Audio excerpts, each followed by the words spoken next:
Salam Bracha, voilà, on va faire un cours sur Rabbi Shimon Bar Yochai, Rashbi. Donc, son père c'était Yochai.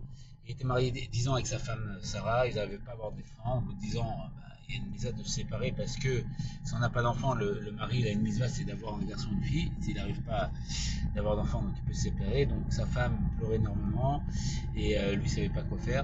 Donc, qu'est-ce qui s'est passé? Il a fait un rêve où il était derrière un arbre et il a vu quelqu'un avec de l'eau et les arbres ils n'étaient pas fleuris, mettre de l'eau sur les arbres et tous les arbres ils fleurissaient, voilà, et son arbre où il était accolé il n'était pas fleuri. Il a vu que la personne est venue à côté de lui, il a pris une petite fiole avec des petites gouttelettes et il a fleuri.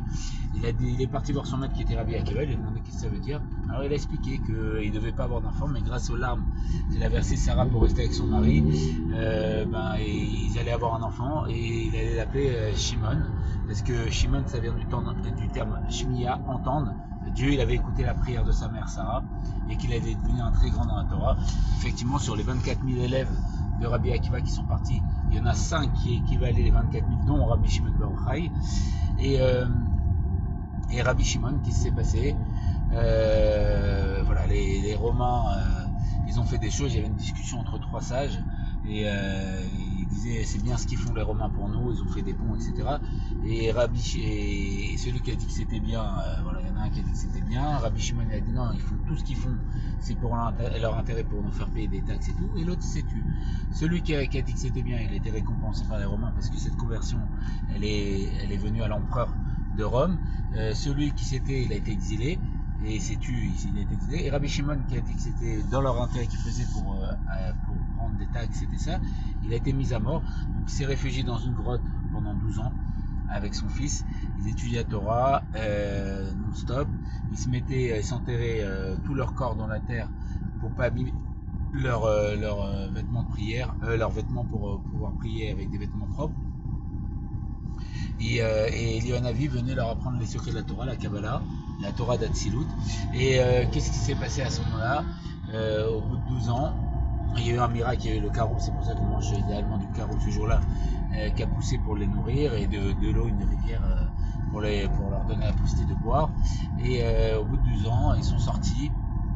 Et quand ils sont sortis, ils ont vu des personnes en train de travailler la terre et juste en les regardant, ils ont brûlé ce qu'ils voyaient. Et il y a une bas de colle, une voix du ciel qui a dit quoi, vous avez détruit le monde, retournez dans votre grotte. Ils sont retournés un an de plus dans la grotte et après ils sont ressortis et le fils c'est Rabbi Elazar, je crois, Eliezer ou Elazar, le fils de Rabbi Shimon, il regardait et ça brûlait encore. Et là, Rabbi Shimon, il avait atteint un niveau supérieur. Quand son fils il brûlait des choses, Rabbi Shimon réparait. Ils ont croisé un juif avec 2 feuilles de myrte avant Shabbat. Ils m'ont dit mais c'est pourquoi ça? Il a dit c'est pourquoi de 2 feuilles, il faut une seule.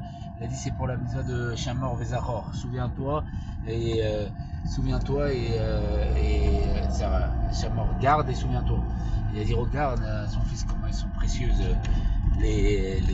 comment s'appelle les mitzvot pour le peuple juif. Et après, il y avait un décret de l'empereur.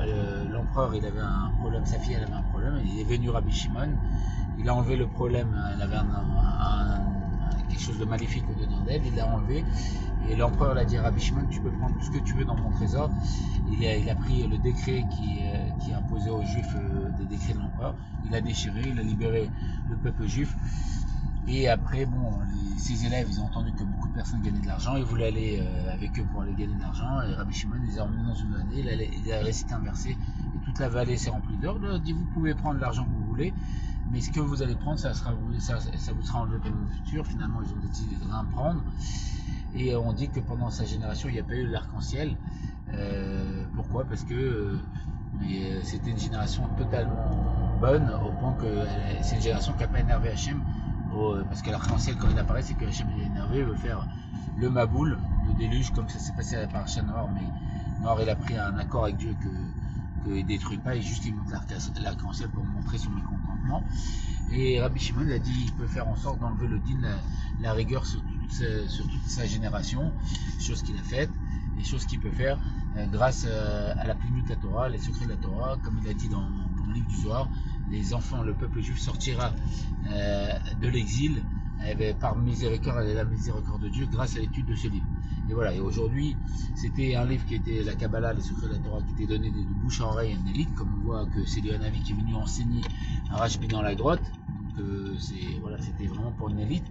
Et depuis qu'il est venu le Harizal, il y a 300-400 ans, il a dit que c'était une mitzvah d'enseigner cette sens, donc cette sens elle est accessible à tout à chacun. Et la Rassidoute a fait en sorte qu'elle soit compréhensible, parce qu'elle explique de façon claire. Elle donne plus, parce que Kabbalah en hébreu c'est le même terme, c'est recevoir. On ne pose pas de question pourquoi. En Kabbalah on reçoit, voilà, on ne peut pas inventer que l'âme elle a 5 niveaux, Nefesh, Roar, Neshama, Chaya, Efida, etc., etc.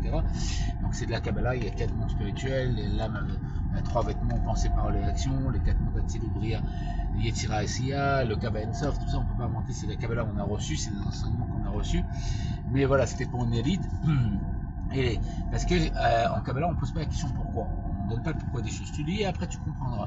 C'est comment ça fonctionne, tu comprends la structure, on t'explique le monde spirituel, tu sais comment le monde spirituel il fonctionne, et voilà, tu comprends qu'il y a un monde infini, il y a des mondes infinis. Mais la Chassidut c'est le pourquoi des choses, on explique quel rapport avec nous, pourquoi il y a 10 forces dans l'âme, pourquoi Dieu a créé le monde avec les 10 sphirotes, parce qu'on a 10 forces dans notre âme. Pourquoi il y a 3 vêtements de l'âme, c'est le moyen d'exprimer l'âme. C'est quoi les 4 lamotes, c'est en accord avec notre personnalité, etc. C'est lié à nos 5 niveaux d'âme, etc., etc. Donc voilà. Donc, on se retrouve au troisième étage. Ça nous fait des bonnes choses.